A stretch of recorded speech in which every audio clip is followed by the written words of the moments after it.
there are many reports, okay, many sightings of you with Housewives of New York at this point in time. Can we expect a return? That's what I really want to know. Well, you know, I launched it. I was so excited about it. I went to bed really happy, feeling good, and I woke up to being dragged on my Instagram page. Right, Holla! I might put him in Potomac. Okay, yes. Yeah, he can come right on to Potomac.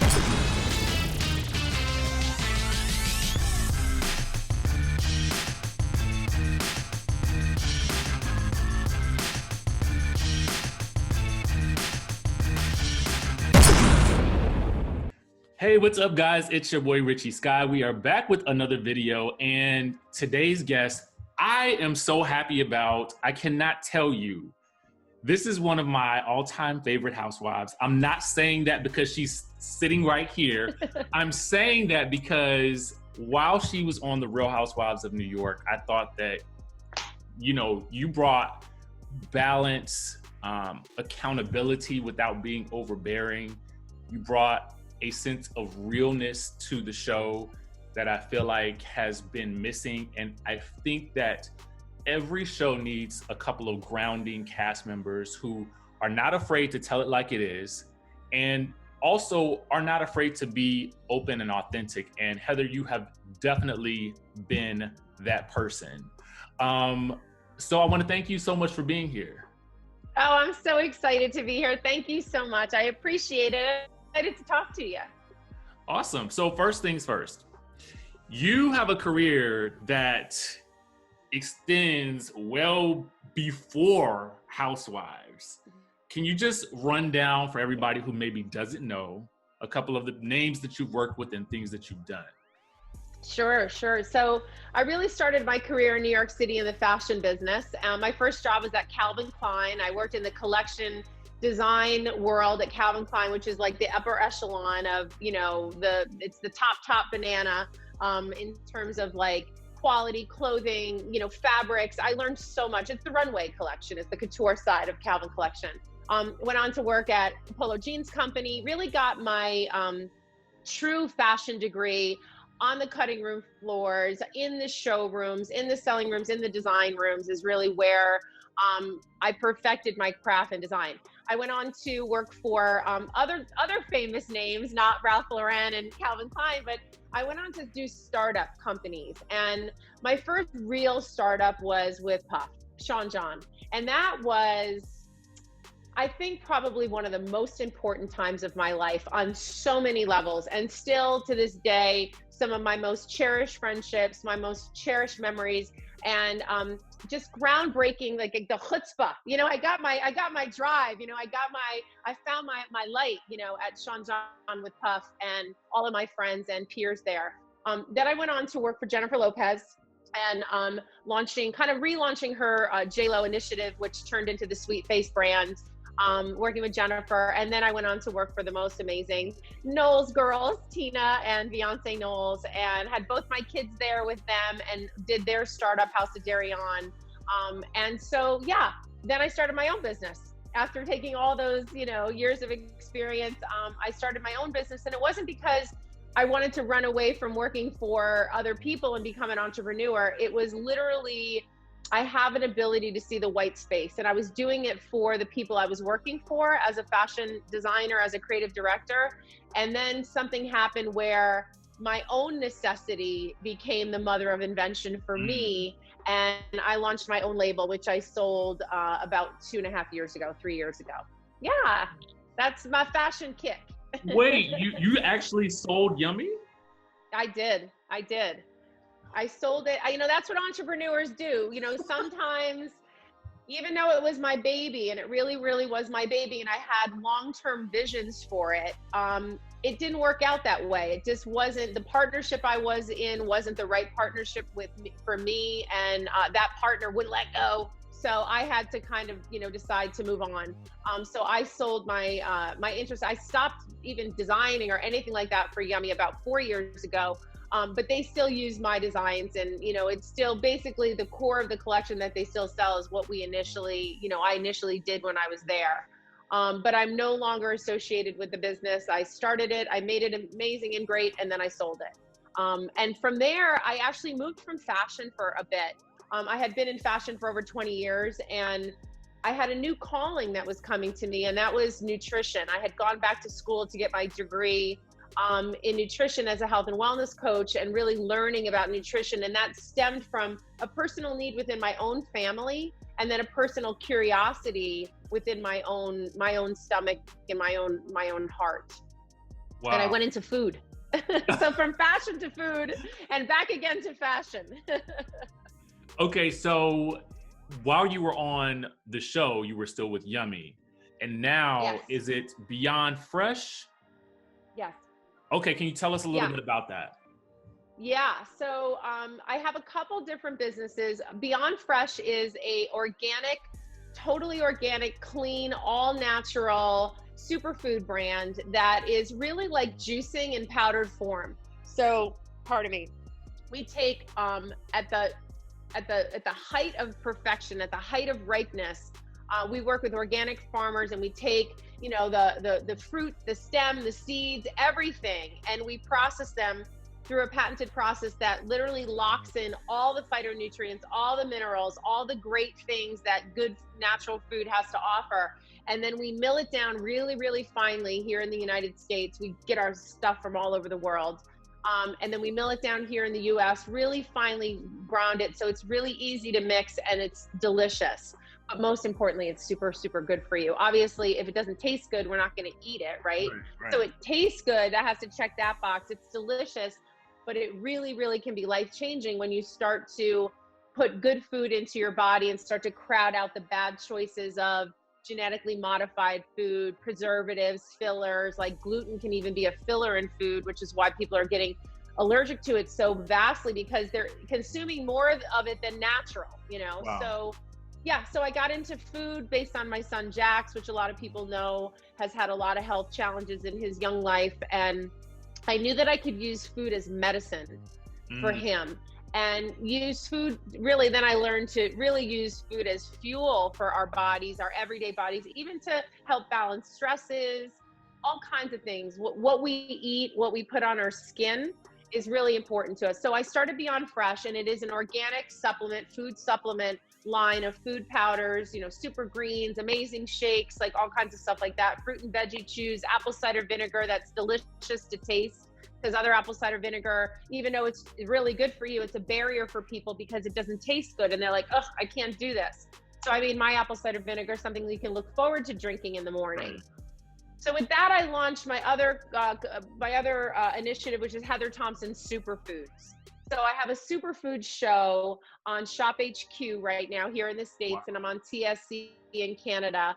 And the superfood umbrella is my own brand, Beyond Fresh, but then it's other brands I've also partnered with. And skincare is very important to me because we are dousing ourselves in chemicals on our skin, which is our largest organ. So we're absorbing a lot of bad chemicals and abrasive things that can cause breakouts and skin irritations and even cancer, you know what I mean? And, you know, like really bad things. So I'm into really clean, pure products. And so I launched the skincare line called Emergency under my Heather Thompson Superfood brand. So right now I have Emergency, and I have Beyond Fresh and the Heather Thompson Superfood umbrella. I really am promoting products because I promote the belly, and the immune system lives in the belly. So everything in my collection is for us right now when we are needing to stack the odds in our favor for good health and really strong immune systems. It starts in the gut.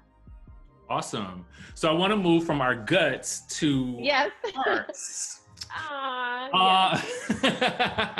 I thought that was an appropriate segue. It was beautifully done. Thank you. You know, you just launched a podcast, and I have to, and we sort of talked about this earlier.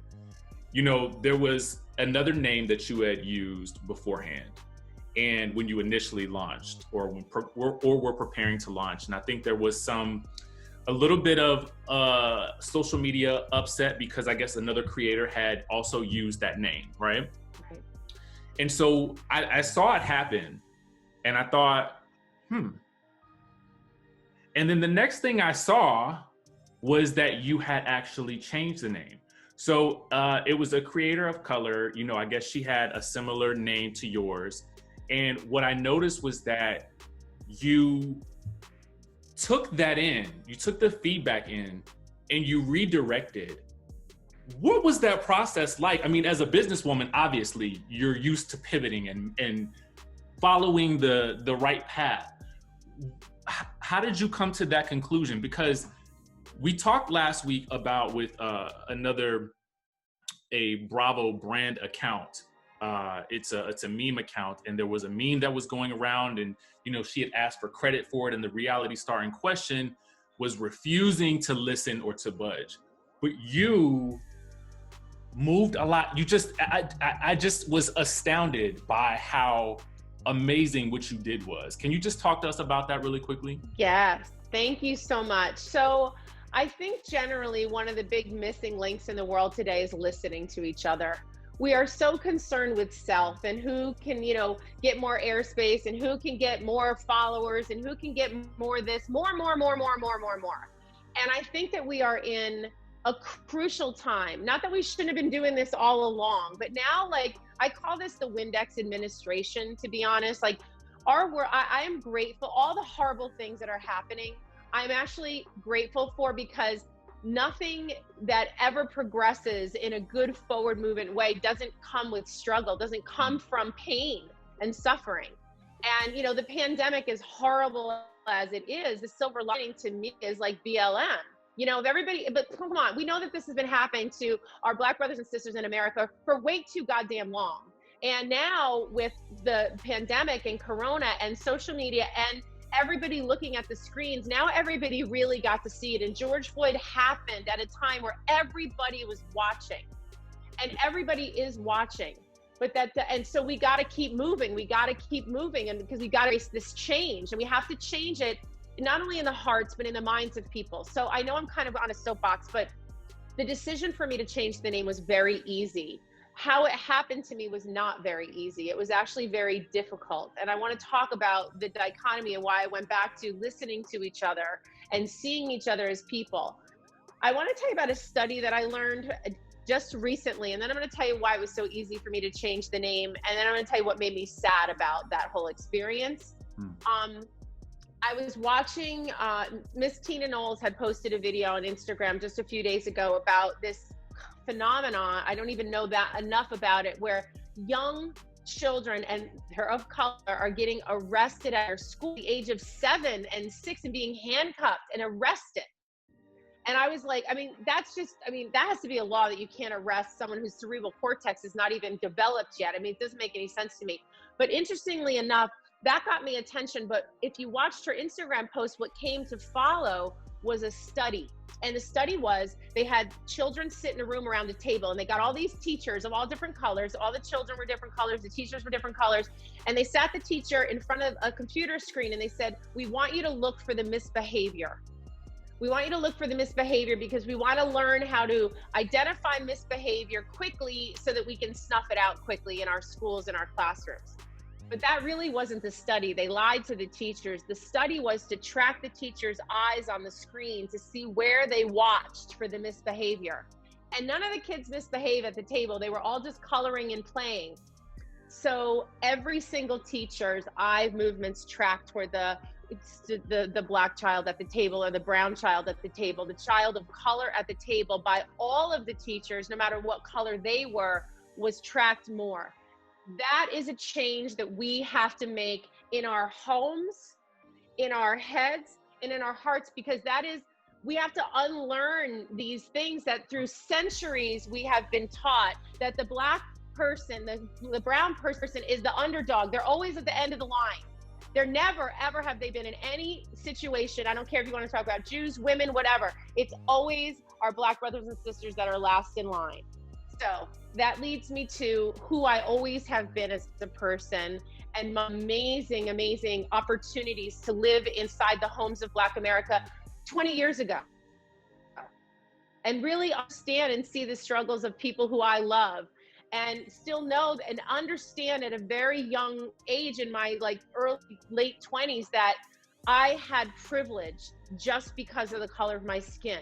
I really had it and I really understood it before anybody else did. And that's, well, not anybody else, but a lot of my friends, I should say, that are white people. And that's why people do like, well, all lives matter. Well, of course all lives matter, but your life always mattered. That was the part that was missing. Okay, so back to in my heart.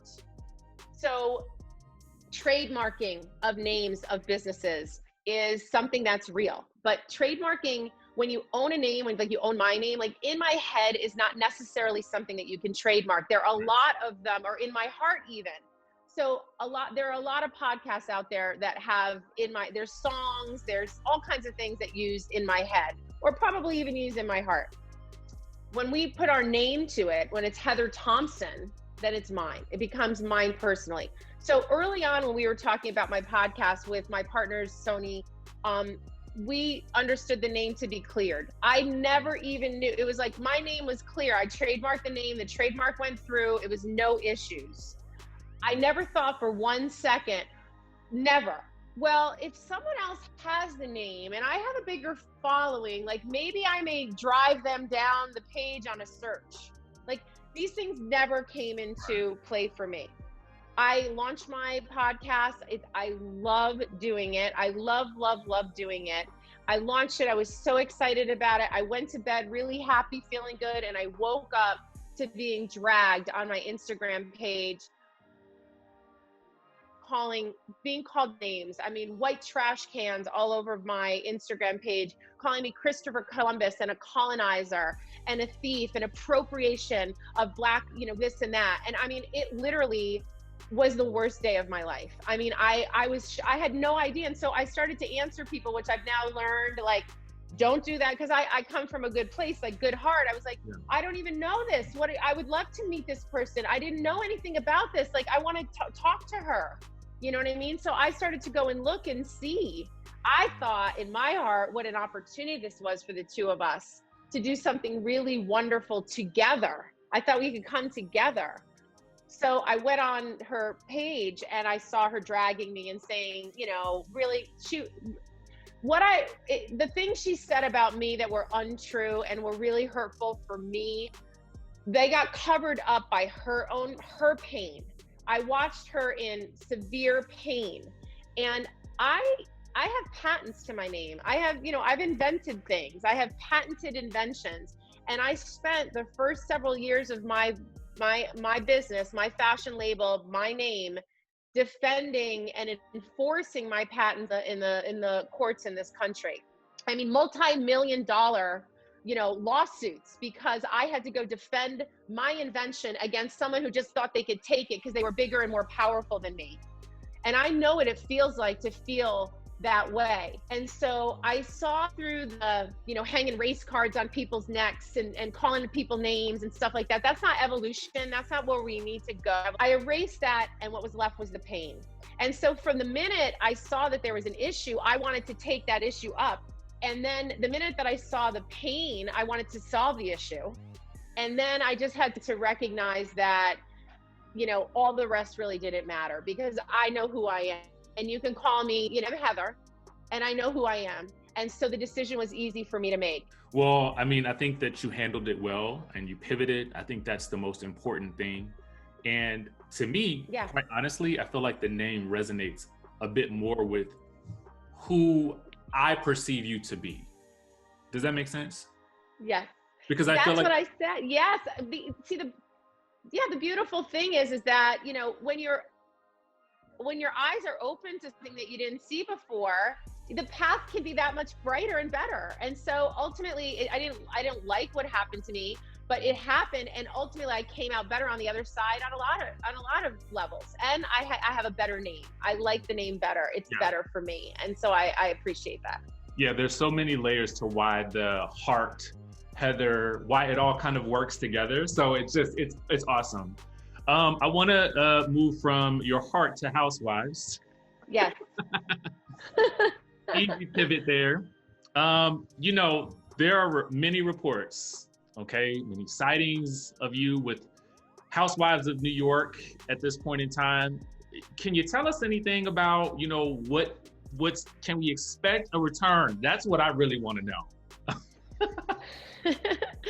Well, I have such a good feeling about my time on the show and Housewives, and when I came on, I was yellow bellied, and I was curious, and I was like ready to get uncomfortable and do things that were different. And it really, for me, after my three seasons on the show, it had a beginning, a middle, and an end for me.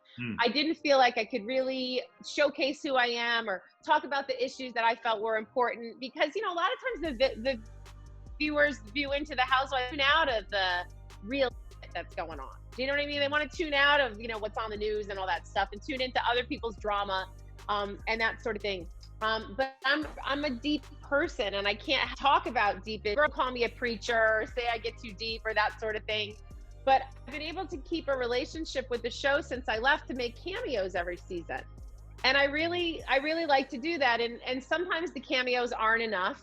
They're not long enough. They don't get into details enough, or that sort of thing enough. So I've always stayed open to the show, to do that, to figure out a way that we could potentially do that. If I could lean into something that was going to be, good for them, good for me, and good for the viewers, good for us together. So that's basically where it stands. And I said that on my stories one day. I think I said, I know you all want me to be back. I'll be back. I'll be back. I'll be back. I'll be back. And so that's where I'm going to leave it. Okay. Fair enough. I mean, I'm happy with whatever we can get. Okay. Hopefully we'll see way more of you this coming season. Is there anybody that, and I want to tell you, that's the smart thing too. It's like, I think that's like business minded 101 type thing, where you always keep a great relationship with, networks and with previous employers or partners and that sort of thing. So I think that's really smart. Yeah. Who are you closest to on Housewives? Since you. Carol Radzawell has always. She's like a sister to me. She's really like family to me. I love her from her head to her toes. She's one of my best friends.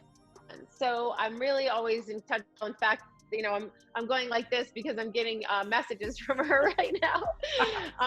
Josh Takeman, and she's texting me right now. Josh Takeman and I have been work friends for many, many years. And so I met his beautiful wife, Kristen, through our friendship. And so I still am in touch with the Takeman family.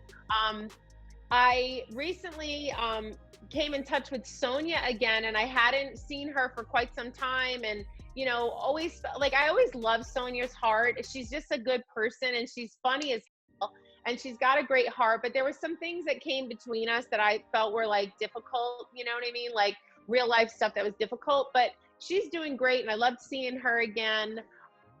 Ramona and I talk around Mother's Day or Christmas once a year. We just check in on each other, like, kind of camp friends or sorority sisters, just to check in on everything. I love Luann de Lesseps. I really thought we were real friends on the show.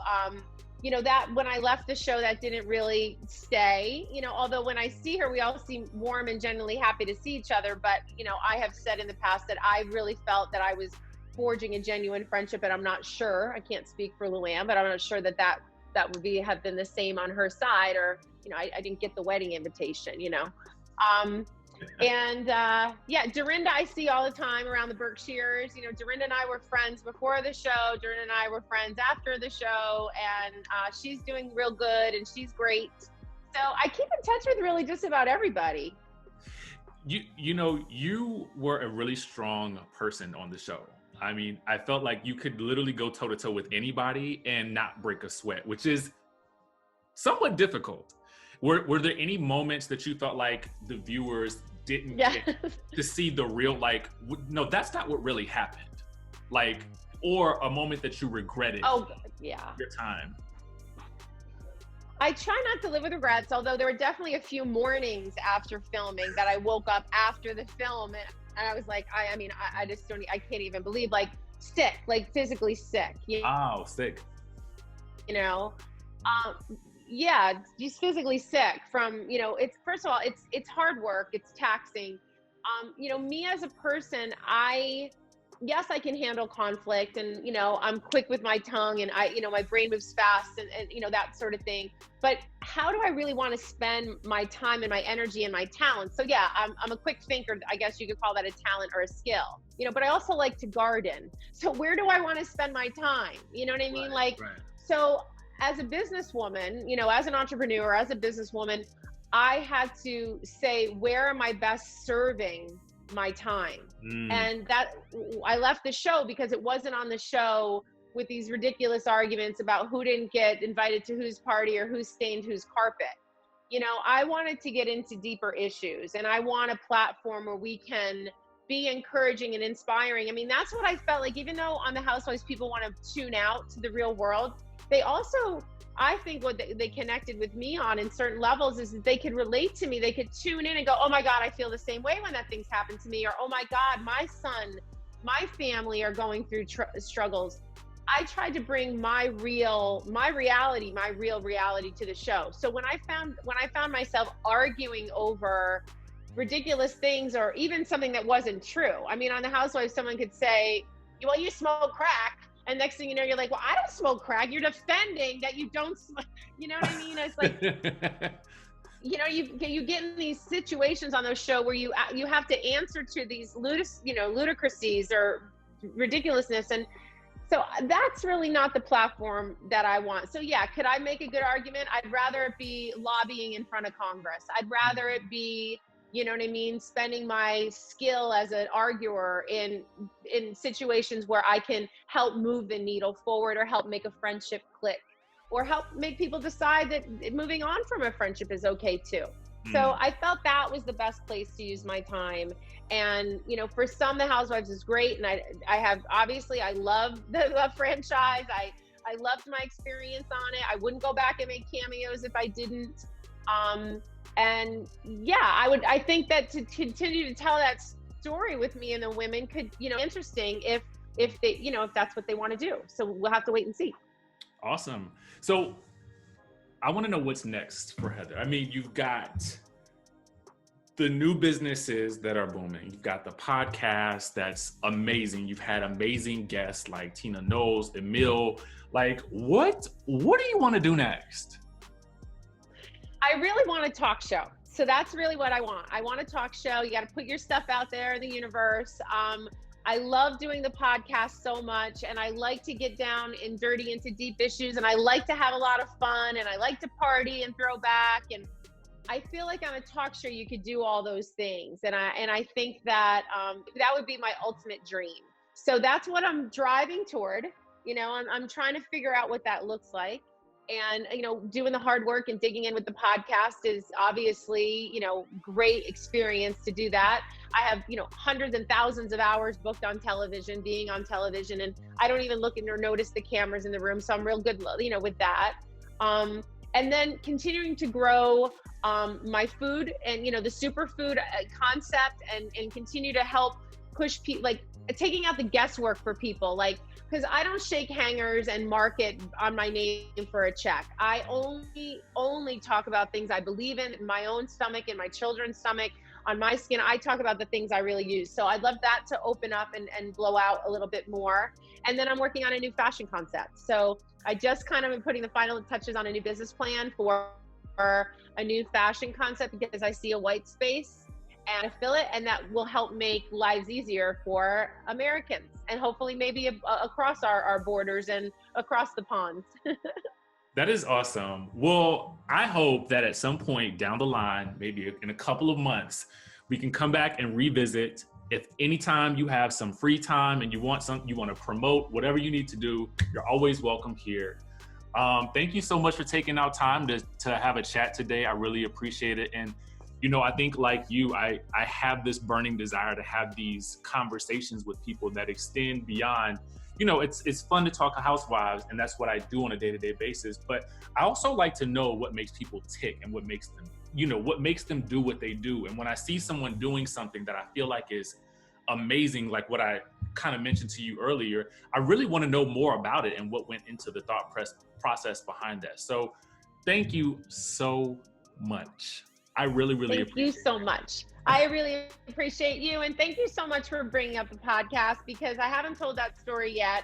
And I really appreciate it because it was a hard day for, you know, my family and I. You know, my kids were involved in it. They're on social media. I mean, it really was a hard day. but the decision was the easy thing. That decision I made before I saw any of that. So thank you for that, and thanks for following me and paying attention to the little things I do, and for having me on your great show. All right. Holla. Well, yes, we got one. All right, guys. So that was Heather Thompson. Follow Heather Thompson. Heather, tell them where they can follow you on Instagram. I know it's I am Heather T, and it'll be across the bottom, but I just want them to hear it from you. Yeah, at I am Heather T on Instagram and Twitter. My podcast is anywhere you stream your podcast, Apple, Spotify. It's In My Heart. And yeah, and heatherthompson.com is always a place you can go to check in on me and see what's cooking. All right. Thank you so much, Heather. Thank you. Bye.